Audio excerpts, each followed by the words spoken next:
Muchas gracias, doctora Padilla. Buenas tardes a todos. Antes que nada quisiera agradecer al comité organizador y en muy particular al doctor Varela por esta atenta invitación. Como ya se mencionó, en el programa estoy sustituyendo al doctor Juan Calderón, colega y maestro en el Instituto de Cardiología Ignacio Chávez, pero conozco al doctor Varela ya de varios años atrás, así que es para mí un gusto estar aquí con ustedes y aprender de todos. El tema que presentaré es la valoración cardiológica en el niño deportista y aquí le agregaría yo adolescente y atleta joven deportista. Inicio la presentación mostrándoles el caso de un futbolista húngaro de 24 años de edad que falleció durante un partido de fútbol. Les muestro el video para que observen la serie de acontecimientos. Este jugador del número 29, que si ustedes observan se ve que ha tenido un alto desgaste físico, se encuentra sudando, se encuentra con mucho desgaste metabólico seguramente y de buenas a primeras, en cosa de un segundo, cae desplomado al piso, se colapsa y fallece. Las medidas de reanimación son no fructíferas y el paciente fallece en la cancha. El panorama general es que, a pesar de que ocurren de manera muy esporádica, la muerte súbita en el atleta joven conlleva un gran impacto emocional entre la población general y la comunidad médica. El programa que pretendo establecer el día de hoy es describir las adaptaciones fisiológicas que tiene el sistema cardiovascular cuando realizamos actividad física, cuando realizamos algún deporte, conocer la epidemiología y las causas cardíacas asociadas a muerte súbita en atletas, destacar el rol que tienen la evaluación médica completa y los auxiliares de diagnóstico no invasivo para la prevención, y por último revisar las recomendaciones preparticipación de la evaluación cardíaca en la detección de alteraciones cardíacas en atletas que realizan deportes de alta competencia. Quisiera dejar este mensaje bien claro. El objetivo de esta plática es sensibilizar y por ningún motivo es sugerir que nadie haga deporte. Al contrario, yo creo que la promoción del deporte se le debe de extender a todos los habitantes de nuestro país. Ya el doctor Perea dio una excelente presentación del contexto y del panorama del síndrome metabólico y de lo que tenemos que hacer para atenderlo. Así que yo creo que todos los aquí presentes sabemos que el deporte tiene numerosos beneficios, entre ellos el control de peso, reduce el riesgo del sistema de enfermedades cardiovasculares, el riesgo de otras enfermedades crónico-degenerativas, como ya se mencionó el síndrome metabólico, fortalece el sistema muscular y óseo, ayuda a la salud mental y el estado de ánimo, y creo que en términos generales todos podríamos estar de acuerdo en que aumenta las probabilidades de tener una vida más larga. Existen dos tipos de actividad deportiva en términos generales, una que tiene rendimiento aeróbico, de rendimiento cardiovascular a largo plazo, y otro de potencia o estático, donde es más el crecimiento volumen lo que se pretende, el isométrico, mal llamado anaerobio, en donde es importante recordar que ambos tienen cambios en la estructura y en la función cardíaca, y que de mantenerse y de sostenerse a lo largo del tiempo, entonces presentan lo que se conoce como el corazón del atleta. Los autores que ustedes observan en la diapositiva, que son el doctor Maron en Estados Unidos, en Minneapolis, y el doctor Pelicia, son las verdaderas autoridades en el tema de este tema de muerte súbita en el atleta y todos los programas de prevención que se han desarrollado a partir de estos sucesos. Sabemos entonces que el deportista, cuando genera un entrenamiento de rendimiento en calidad aeróbica, existe incremento en el tamaño de la cavidad del ventrículo izquierdo, pero no crece tanto el músculo o el grosor de la pared del ventrículo como tal. En cambio, en aquellos que hacen acondicionamiento isométrico, sabemos que existe un incremento desproporcionado entre el grosor de la pared del ventrículo izquierdo y el tamaño de la cavidad cardíaca. Esta diapositiva la muestran ellos en ese artículo, donde se representan 27 disciplinas distintas, y ojo, aquí el mensaje es que es en atletas de élite, quiere decir que no cualquiera por agarrar la bicicleta el día de mañana ya va a tener crecimiento ventricular. Pero sí les muestra cómo deportes como el ciclismo, la natación, el correr, el fútbol, soccer y el levantamiento de pesos actúa de manera diferente, pero todos en conjunto en el ventrículo izquierdo. Algunos con un efecto mayor de crecimiento ventricular y otros con más de la masa. Y esta es una diapositiva, una imagen muy conocida en este tema que se repite en varios de los artículos que revisé para mostrarles esta presentación a ustedes, en el cual se encuentra ese corazón del atleta y se encuentra esa zona gris en donde pueden ya presentarse cambios estructurales que pueden generar cardiomiopatías propiamente y ser el detonador para la presencia de arritmias ventriculares y muerte súbita. Entonces, en pacientes sabemos que existe crecimiento ventricular, como ya lo mencionamos, la presencia de arritmias ventriculares que pueden ser ya sea fibrilación o taquicardia ventricular, y destacando que muchos de estos pacientes, como lo mencionaremos en diapositivas más adelante, tienen ya datos electrocardiográficos presentes, entre los cuales nosotros tenemos que estar muy atentos a ese tipo de evaluación, y lo que ya habíamos mencionado, el grosor de la pared, para distinguirlos de aquellos que tienen un crecimiento esperado o habitual de ese ventrículo porque está en ejercicio, de ese ventrículo o ese músculo porque está en ejercicio, y de aquel que está ya en un rango mucho más elevado. Como una parte de definición, la muerte súbita cardíaca es aquella que se ocurre dentro de la primera hora de iniciado los síntomas y que generalmente es de forma inesperada. Y es obvio reconocer que más del 90% de los casos corresponde a causas cardiovasculares. Sabemos que en los deportistas de alto rendimiento el desgaste agudo, es decir, esos brotes agudos de energía o de desgaste metabólico, de aceleración y desaceleración, son factores que lo precipitan, pero también tenemos que recordar que participan factores ambientales como son la temperatura, la humedad y la altitud, y más importante, factores intrínsecos del cuerpo como son la deshidratación, el desequilibrio electrolítico y otros. Y también recordar que aquellos pacientes que se están entrenando de manera excesiva, pues tienen este riesgo más claro, más franco. Factores intrínsecos que, si bien han sido asociados a muerte súbita, es muy difícil establecer su relación causal, ya que el uso está prohibido, pero existe un papel de asociación para el uso de drogas que mejoran el rendimiento energético, como los esteroides anabólicos, los estimulantes y la eritropoyetina. En términos generales, la muerte súbita en el atleta joven, la incidencia real es difícil de establecer. Esto obedece a que hay una diferente metodología en los diferentes registros, en los diferentes artículos, pero todos en general coinciden en que el número probablemente esté subestimado. El grupo más fuerte de este tipo de tema es el grupo que lleva el doctor Pellici y el doctor Corrado en Italia, y ahí la incidencia es de 3.6 por cada 100,000 deportistas por año. Eso fue publicado en JAMA en el 2006. Les pido por favor que tengan en mente ese número de 3.6, que lo mencionaremos más adelante. El doctor Maron en Minnesota, una incidencia de 1 en 200,000 atletas, y estudios más recientes son consistentes en la incidencia de 2 a 3, a 2.3 a 4.4 por cada 100,000 deportistas al año. Lo que es conocido es que el riesgo es 2 veces mayor en atletas competitivos, que existe un predominio marcado en el género masculino donde el riesgo es 5 veces mayor, y esto obedece que anteriormente muchos hombres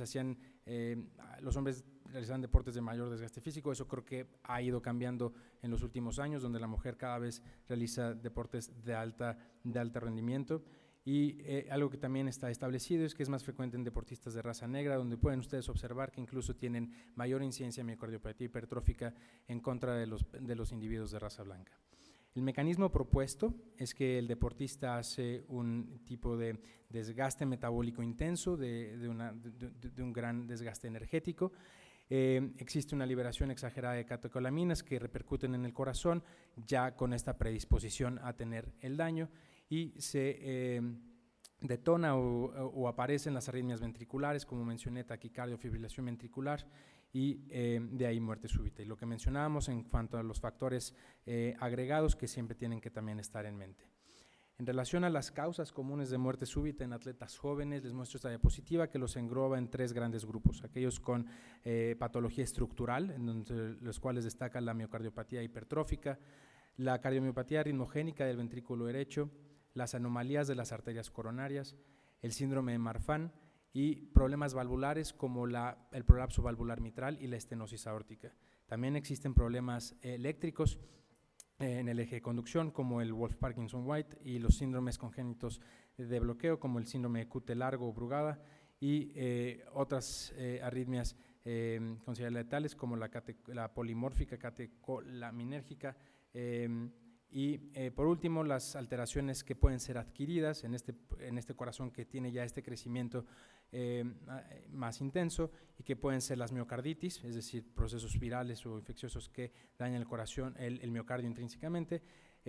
pacientes que reciben un traumatismo conocido como comotio cordis, donde ha habido casos de pacientes beisbolistas o de hockey que reciben un impacto seco al tórax y o provocan una arritmia ventricular, y otras como la toxicidad y otros ambientales. Esta diapositiva que les muestra la distribución de 1.435 atletas que fallecieron por muerte súbita y la distribución de la etiología causal. Y como pueden observar, más del 60% está englobada en 4 grupos: la miocardiopatía hipertrófica, o en 4 patologías: la miocardiopatía hipertrófica, las alteraciones de las arterias coronarias, las miocarditis y la cardiomiopatía arritmogénica del ventrículo derecho. Por tal motivo y por obviedad de tiempo, solo mencionaré particularidades breves de cada una, ya que cada una tomaría una presentación en sí. Pero en términos generales, y para recordar, es que la miocardiopatía hipertrófica tiene incidencia de 1 en 500, es de 0.2 en la población general y 0.08 en la población de atletas. Es un trastorno genético hereditario donde existe hipertrofia y fibrosis del ventrículo izquierdo. Pueden ustedes observar ahí un gran crecimiento del septum ventricular, que incluso hace que estos pacientes tengan un movimiento paradójico o anterior de la válvula mitral y pueden obstruir el gasto cardíaco de manera abrupta, y es una de las causas también propuestas para el desarrollo de muerte súbita en estos pacientes. Pero en términos generales está asociado también a la presencia de taquiarritmias ventriculares. Noten cómo casi el 90% de estos pacientes tienen anormalidades en el electrocardiograma, ya sea en la onda T o en el segmento ST, y también los datos de alteración son identificables en la resonancia magnética o en el ecocardiograma. Los pacientes que tienen alteraciones coronarias por lo general no tienen síntomas y no manifiestan problemas en el electrocardiograma. Estos deportistas, lo que se les ha relacionado con mayor frecuencia es que la coronaria izquierda, en vez de originarse del seno de Valsalva izquierdo, lo hace del seno de Valsalva derecho. Como pueden observar en la diapositiva inferior en el diagrama A, esa coronaria quedaría entonces, discurre entre la arteria pulmonar y la aorta, que es el mecanismo que se le relaciona con muerte súbita, es la compresión y espasmo en esos pacientes. Estos pacientes, repito, difícilmente el electrocardiograma tiene alteraciones y normalmente no manifiestan alteraciones sintomáticas. Los pacientes con miocarditis, que ya tienen esta susceptibilidad anatómica o morfológica del corazón, y que son propensos no son propensos, sino que más bien, si en el dado caso que fueran susceptibles de tener una infección viral, como ya lo sabemos bien de aquellas que pueden provocar daño en el miocardio, son pacientes que pueden desarrollar falla cardíaca, trastornos en la repolarización, y pacientes que tienen un riesgo aumentado de muerte súbita en caso de que mantuvieran su actividad. De ahí que se les recomiende detener la actividad por lo menos 6 meses después de resuelto el cuadro. Y brevemente, la cardiomiopatía arritmogénica del ventrículo derecho, que presenta una incidencia de 1 en 1000 en la población general, es un trastorno miocárdico hereditario y hay una mutación en los genes que codifican los desmosomas cardíacos. El mecanismo propuesto es que se desprende el miocito propiamente, se desprende y se estira y se desprende, y esto ocasiona la presencia de arritmias ventriculares y muerte súbita. Y repito, aquí el riesgo es elevado en pacientes que realizan deportes de alto rendimiento, hasta de 5 veces. Los hallazgos son fácilmente encontrados en el electrocardiograma en reposo con alteraciones de la onda T o incluso la presencia de una onda llamada epsilon en los pacientes que tienen esta patología. Y bien, entrando propiamente en materia, ¿qué es lo que se conoce en cuanto a la valoración cardiológica del niño o del adolescente? Es lo que les muestro aquí. La Academia Americana de Pediatría entiende que existen más de 30 millones de niños y adolescentes que practican deportes organizados en los Estados Unidos, y creó esta guía que se llama la Guía de Evaluación Preparticipación, y que no está dirigida exclusivamente para el corazón, aunque toca en un gran porcentaje las alteraciones cardíacas, pero también está desarrollada para conocer si los pacientes están en riesgo para el desarrollo de los deportes, no solo desde el punto de vista cardíaco, sino también del músculo esquelético, aquellos que tienen condiciones que interfieran con el rendimiento, o como el broncoespasmo, o aquellos en los que de verdad se les tiene que quitar cualquier restricción innecesaria para la participación, como también puede ser el caso. Entonces, esta es una guía que está a la venta, que la puede conseguir el médico de primer contacto, el pediatra, el médico familiar o incluso los padres. Y nada más que sí es importante señalar que la gran mayoría de los atletas que van a entrar a programas de alto rendimiento difícilmente van a presentar este síntoma, y esta guía no es suficiente para aquellos niños o aquellos adolescentes que deseen entrar a una disciplina en particular y hacer un entrenamiento formal y de largo plazo. Los pacientes de estas características, entonces lo que se evalúa es una evaluación o tamizaje o pesquisa que está recomendada por la American Heart Association y la Sociedad Europea de Cardiología, y las recomendaciones son, como dije, incentivar a todos los atletas a que acudan a una valoración médica, a todos los niños, adolescentes y atletas jóvenes que acudan a una valoración médica para una revisión. Estas guías proponen una tabla en donde se siguen 12 elementos, entre los cuales les resumo las características más importantes en los cuadros a su lado, en donde debe de interrogarse intencionadamente los antecedentes de hipertensión, la presencia o el antecedente de haber padecido algún soplo cardíaco, la presencia de hipercolesterolemia o algún otro tipo de enfermedades que afectan el corazón, como la enfermedad de Kawasaki o la presencia de miocarditis, y también la presencia de síncope o lipotimias, dolor precordial o palpitaciones durante el ejercicio. En relación a la historia familiar, la presencia de muerte súbita en la familia, los antecedentes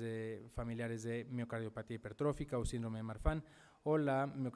cardiomiopatía ritmogénica de ventrículo derecho o síndrome de Cute largo, etc. Y desde el punto de vista de la evaluación física, es una revisión dirigida.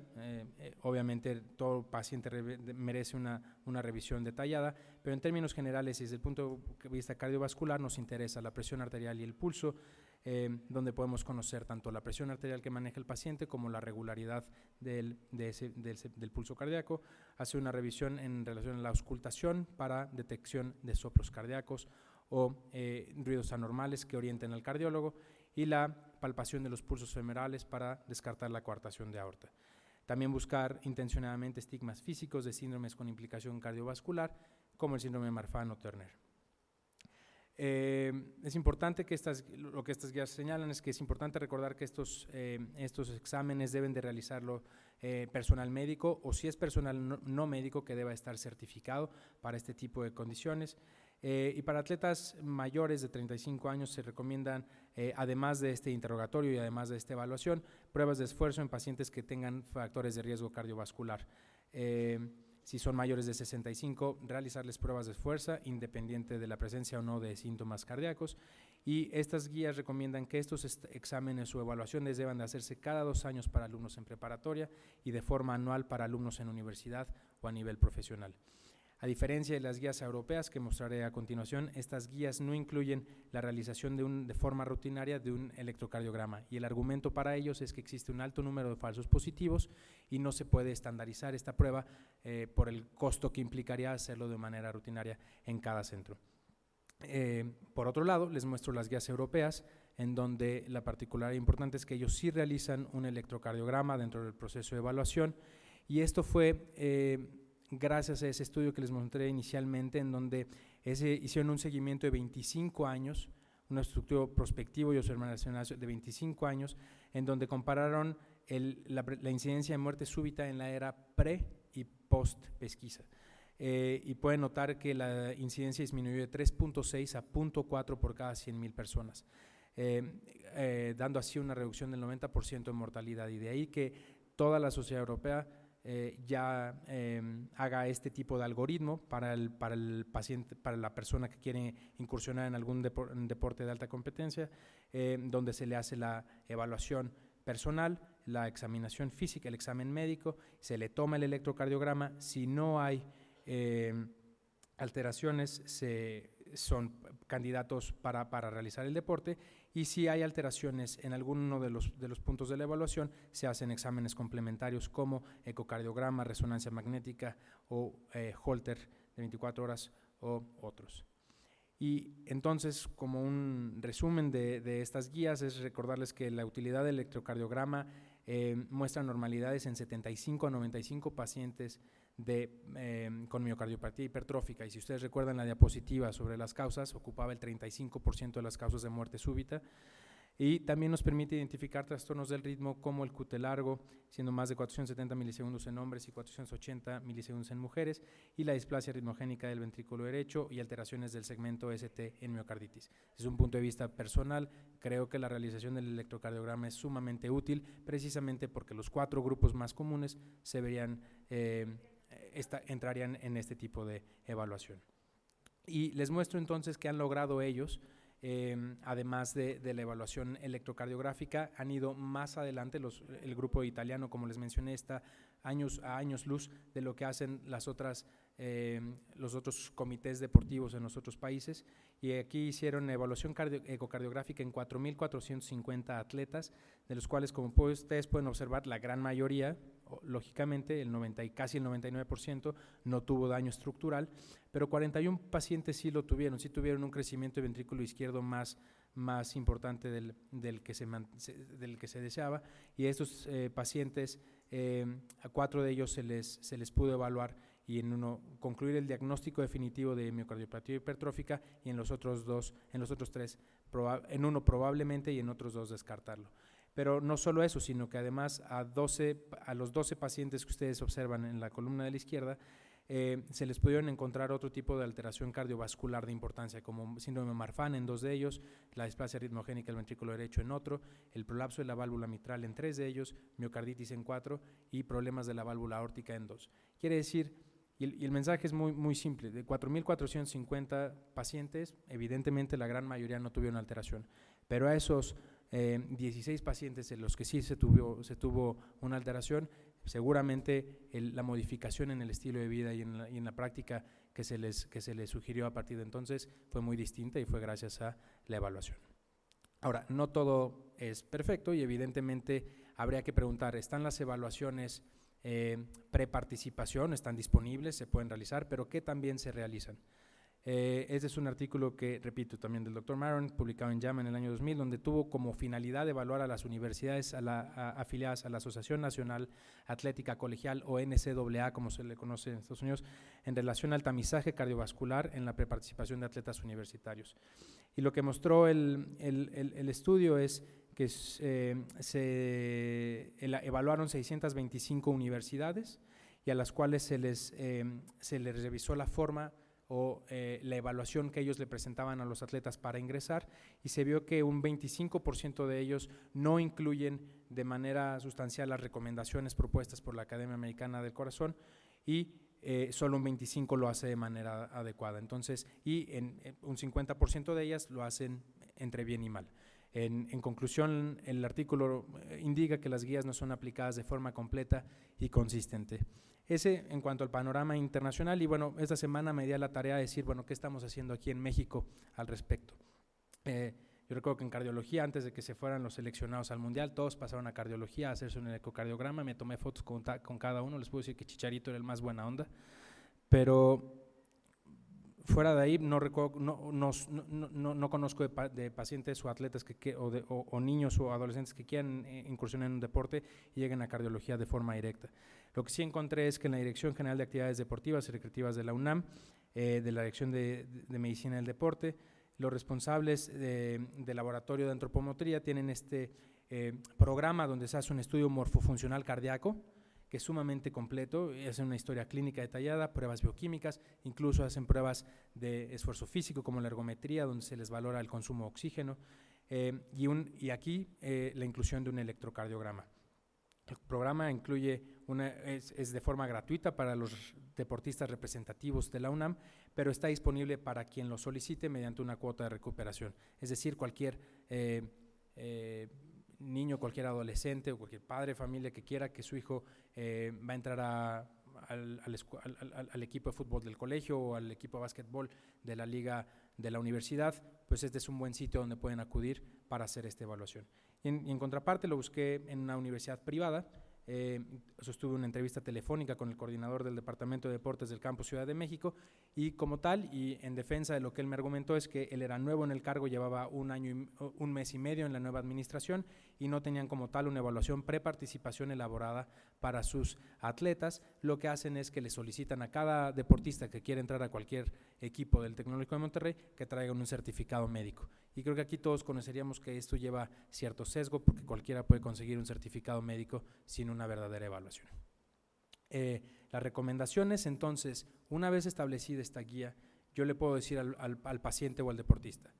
puedes hacer el deporte libremente, lo puedes hacer con ciertas restricciones o limitaciones, o, ¿sabes qué?, preferiríamos que no hicieras la actividad deportiva hasta que hiciéramos más extensivos tus estudios.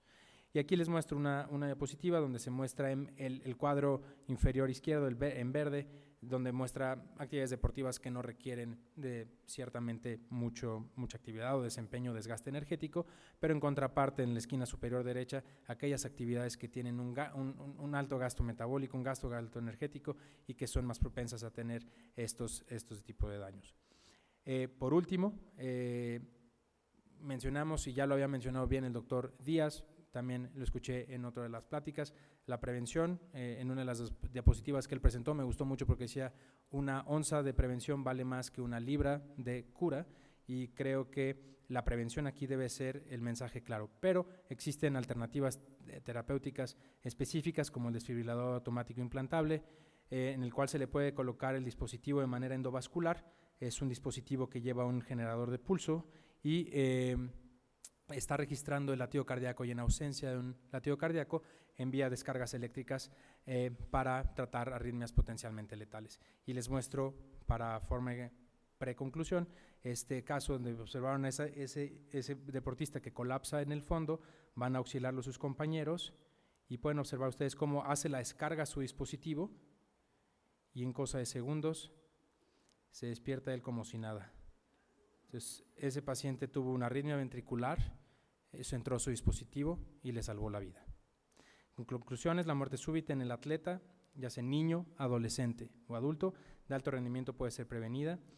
Para esto basta simplemente una revisión médica detallada, seguida por exámenes médicos complementarios, de ser el caso, que aumenta la probabilidad de detección oportuna. Y recuerden que la prevención es el tratamiento ideal. Gracias.